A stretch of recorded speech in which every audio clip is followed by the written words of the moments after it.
East India में बढ़ रही ठंड को लेकर महकमा मौसमियात ने नॉर्थ वेस्ट और सेंट्रल इंडिया के कई हिस्सों में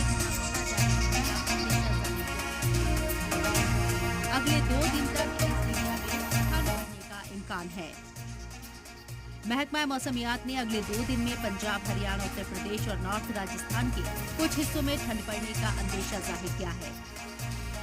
2 जनवरी की सुबह तक पंजाब के कई हिस्सों में और उसके बाद के 3 दिन तक बाकी हिस्सों में घने कोहरे के हालात बने रहने का इम्कान है, जबकि हरियाणा, चंडीगढ़ और नॉर्थ इंडिया के कुछ हिस्सों में भी ऐसे ही हालात बने रहने का अंदेशा है।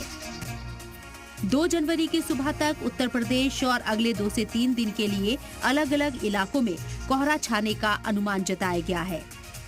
जम्मू कश्मीर, हिमाचल प्रदेश में आज, मध्य प्रदेश, पश्चिम बंगाल, सिक्किम, बिहार, झारखंड, ओडिशा, असम, मेघालय, नागालैंड, मणिपुर, मिजोरम और त्रिपुरा में 2 जनवरी तक सुबह के वक्त कुछ घंटों के लिए अलग अलग इलाकों में घने कोहरे के हालात बने रहने का अंदेशा है। ब्यूरो रिपोर्ट, सलाम टीवी।